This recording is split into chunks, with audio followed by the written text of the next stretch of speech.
அன்பானவர்களே, தினம் ஒரு தூதன் வழியாக உங்களை மீண்டுமாய் சந்திக்கிறேன். இந்த நாளிலே 1 கொரிந்தியர் 16வது அதிகாரம் 9வது வசனம் பவுல் சொல்லுகிற ஒரு நல்ல வார்த்தை. இங்கே பெரிதும் அனுகூலமான கதவு எனக்கு திறக்கப்பட்டிருக்கிறது, விரோதம் செய்கிறவர்களும் அநேகர் இருக்கிறார்கள் என்று. நாம் இந்த வார்த்தை சிந்திப்போம். நாம் நம்முடைய வாழ்க்கையில் என்ன செய்வோம்? 2 பேர் எதிரியாக எழும்பிட்டாவே போதும், அவ்வளோதான் என் எதிர்காலமே என்று நாம் ஒரு முடிவுக்கு வந்துடுவோம். ஒருவேளை உங்கள் தொழில் ரீதியாக சில எதிர்ப்புகளை நீங்கள் சந்திக்கலாம். எங்கே நீங்கள் வேலை செஞ்சுட்டு இருந்தால் ஆங்காங்கே சில எதிர்ப்பாளர்கள் இருக்கத்தான் செய்வாங்க. அதை பார்க்கும்போது நாளுக்கு நாள் இந்த இடத்துல எனக்கு வேலை செய்கிறதுக்கு, தொழில் செய்வதற்கு, ஊழியம் செய்வதற்கு முடியாது போல் இருக்கே என்று நாம் எதிர்மறையாக முடிவெடுக்கிறோம். ஆனால் பவுல் அநேக சுவிசேஷத்துக்கு விரோதமாக இருக்கிறவங்க இருந்தாலும் அங்கே அவர் சொல்லக்கூடிய வார்த்தை, இங்கே பெரிதும் அனுகூலமான கதவு எனக்கு திறக்கப்பட்டிருக்குது என்று விசுவாச வார்த்தையை சொல்லுகிறார்.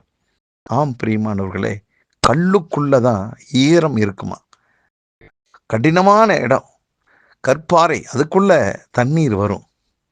ஆம், ஒருவேளை இன்றைக்கு நீங்கள் சுற்றி இருக்கிற மனிதர்களை பார்க்கிறீர்கள், சூழ்நிலைகளை பார்க்கிறீர்கள், எல்லாமே எதிராக இருக்கிறது. நினைச்சதுக்கு நேர் எதிர்ப்பதமாகவே காரியங்கள் அமைகிறது, நடக்கிறது. நான் ஒன்று நினைச்சா அது வேறு மாதிரி நடக்கிறது என்று எல்லா விதத்திலும் உங்களுடைய வாழ்க்கையின் அனுபவம் இப்படி நமக்கு போதிக்கிறது. ஆனால் விரக்தி அடையாதீர்கள்.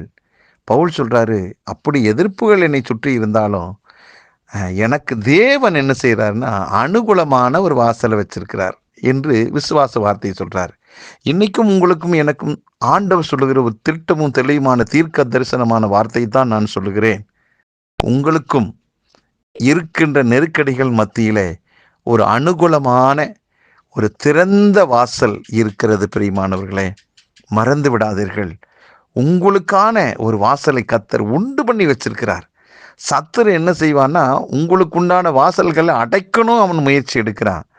அவன் முயற்சி எடுக்கிறதுக்கு முன்னாலேயே கர்த்தர் உங்களுக்கான வாசலை அவர் திறந்து வைத்திருக்கிறார். ஆம், அது சத்துருவுக்கு தெரியாது. நம் ஆண்டவர் நமக்காக ஆயத்தம் பண்ணி வைத்ததை நம்முடைய கண்கள் சீக்கிரத்தில் காணும். ஆகவே உங்களுக்கு எதிராக எதிர்ப்புகள் எவ்வளவு வருதோ அதை காட்டிலும் அதிகமான ஒரு ஓப்பனிங், ஒரு திறந்த வாசலை என் தேவன் வைத்திருக்கிறார் என்று மட்டும் விசுவாசியுங்கள். அதுதான் உண்மை.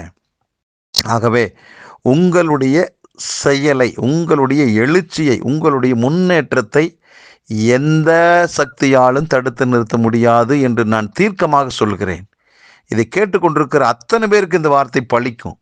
ஆகவே ஏன் இந்த வார்த்தை சொல்றேன்னா, உங்களுக்காக கர்த்தர் திறந்த வாசலை வைத்திருக்கும் பட்சத்தில் யாரால அந்த கதவை மூட முடியும்? ஒருவனாலும் மூடவே முடியாது. கர்த்தரை நம்புங்கள், செழித்திருப்பீர்கள், சுகித்திருப்பீர்கள், ஆசீர்வாதமாய் வாழ்வீர்கள். சத்துரு உங்கள் கண்கள் காண பின்னிட்டு திரும்பி ஓடுவதை நீங்கள் பார்ப்பீர்கள். ஆம் பிரியமானவர்களே, எந்த சூழ்நிலையிலும் கர்த்தருடைய நாமத்தை முன்னிட்டு எனக்கு இங்கே திறந்த வாசல் இருக்கிறது. ஆம், எங்கே எங்கே உங்களுக்கு பிரச்சனைகளும் எதிர்ப்புகளும் போராட்டங்களும் சதி நாச மோசங்களும் முதுகுல குத்துறது கால வாரக்கூடிய கூட்டங்கள் உங்களுக்கு தெரிகிறதோ அங்கெல்லாம் சொல்லுங்க, இங்கே எனக்கு அனுகூலமான வாசல் வந்துருச்சு என்று. அப்பதான் சத்துரு வலுவிழந்து போவான், அவன் பின்னிட்டு திரும்புவான், அவனால் ஒண்ணுமே செய்ய முடியாது. அவன் தோல்வி முகத்தோடு இருப்பதை நீங்கள் பார்ப்பீர்கள். ஜெபிக்கலாம். நல்ல பிதாவே, எங்களுக்கான திறந்த வாசலை வைத்த தெய்வமே, எங்களுக்கு முன்னால சத்துரு வீழ்ந்து போவதை எங்கள் கண்கள்